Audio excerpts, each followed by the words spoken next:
1.25 करोड़ की पॉपुलेशन में 30 लाख गुज्जर, एससी कितना है, एसटी कितना है, ओबीसी कितना है और माइनॉरिटी कितनी है? 90%। अगर ये 90% इस तशद्दुद की वजह से अपने बच्चों के सर पर और अपने ईश्वर अल्लाह खुदा परमात्मा की कसम खा ले कि मरते दम तक भाजपा को वोट नहीं देंगे।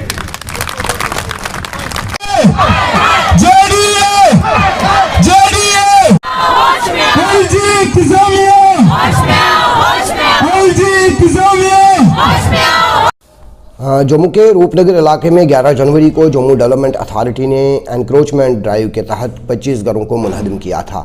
गुज्जर कबीले से वाबस्ता अफराद 31 दिन गुजर जाने के बाद भी आज तक धरने पे बैठे हुए हैं और एलजी इंतज़ामिया से मुदाखलत की अपील कर रहे हैं।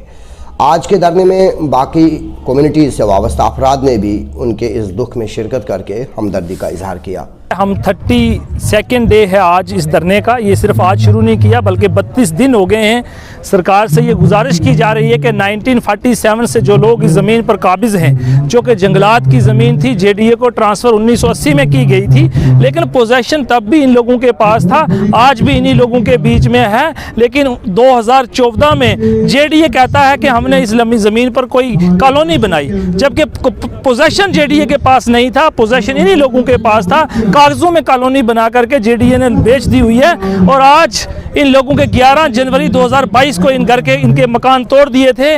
11 जनवरी 2022 से आज तक ये ओपन छत आसमान के नीचे अपनी ज़िंदगी बसर कर रहे हैं। हम सरकार से ये गुजारिश कर रहे हैं कि इन लोगों को इस ज़मीन के मालकाना हक दिए जाएं। जहां आप कह रहे हो फॉरेस्ट राइट की एक्ट की इम्प्लीमेंटेशन हुई है, तो आखिर इन गरीबों के लिए क्यों नहीं इम्प्लीमेंटेशन हो रही?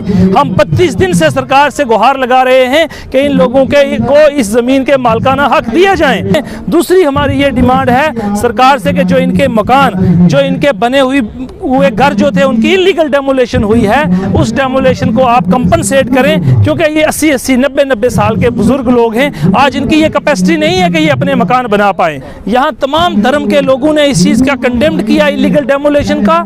इसको कुछ लोगों ने चाहा था कि सिलेक्टिव किलिंग जो हमने कही, सिलेक्टिव टारगेटिंग जो हमने की, वो on the basis of influential लोगों और लेस इन्फ्लुएंशियल लोगों के खिलाफ की बात की, क्योंकि जो वेल इन्फ्लुएंशियल लोग हैं उनके खिलाफ कभी कार्रवाई नहीं होती। जब भी पीला पंजा चलता है तो गरीब के खिलाफ चलता है, इसलिए हमने इसको सिलेक्टिव टारगेटिंग कहा। आज 33 दिन हो गए हमने धरने पे बैठे हुए। वो देखो सामने हमारे घर तोड़ दिए हैं, मेरे बच्चों के घर तोड़ दिए हैं। इधर भी हम 8 भाई हमारे 8 के तोड़ दिए हैं। हम आज इतने दिन हो गए इधर बैठे हुए, हमारी आज तक कोई बात नहीं किसी ने सुनी। तो फिर हम इधर बैठे, खाना शाना जो लोग देते हैं हमें, हमारे जो छोटे छोटे बच्चे घर से बेघर कर दिए। सुबह आके 5 बजे तो हम घर से बेघर कर दिए। तो हम उस दिन से लेकर बाहर ही बैठे हैं, आज तक हमारी किसी ने बात नहीं सुनी। मैंने उनके आगे हाथ जोड़कर कहा हमारे घर नहीं तोड़ो, हमारे घर नहीं तोड़ो, हम कहाँ जाएंगे, हमारे पास और कहने के लिए कोई जगह ही नहीं है। हम 1947 से पहले के हमारे बुज़ुर्ग बैठे हुए थे, उनके बाद हमारे सास ससुरा भी आए, उनके बाद सहुरे पड़सोरे से पहले की बात कर रही हूँ, वो सहुरा ससुर जी भी आए, उनके बाद हम भी आए। हम भी बूढ़े हो गए हैं, 60 साल मेरी शादी ने हो गए हैं। आज तक हम इधर ही बैठे हुए थे। वो नीचे वाली ज़मीन थी, उधर हम घास, इधर भी तो उधर भी घास लगाते थे अपने गाय भैंसों के लिए। उनको काटते थे, उनको डालते थे, तो दूध बेचते थे, काम करते थे। और रहने के लिए बड़ी मेहनत मजदूरी करके हमने अपने छोटे छोटे घर बनाए थे। बताइए हम कहाँ जाएँ, हमारे पास कोई जगह नहीं है। यही जगह हमारे पास, उन्होंने बुलडोजर लगाए तो सब घर तोड़ दिए। अब उसके बाद थोड़े दिनों के बाद उन्होंने इधर काम भी लगाया है। काम लगा के इधर लगाते पहले बोलते थे, जब पहली बार आए तो उन्होंने हमें बोला था जे बाढ़ से ऊपर आपकी जगह रहेगी, नीचे हम काम लगाएंगे। जे हमने उन्होंने कब्जा कर लिया, फिर हम चुप हो गए। उन्होंने काम लगाया नीचे। कल आज 2-3 दिन हो गए वो ऊपर भी आ रहे हैं, जहाँ आ रहे हैं, जहाँ ये गाड़ी है ना काली वाली, इस गाड़ी के पास आ गए। हमने कल उनके आगे हाथ जोड़े, हमने बोला नहीं तंग करो, हमारे घर पहले ही आपने तोड़ दिए, हम इधर बैठे हैं, जो हमारी ज़मीन छोड़ दो। नीचे वाली तो आपने ले ली, ऊपर वाली छोड़ दो, हम कहाँ जाएंगे, हमारे पास और कोई जगह नहीं।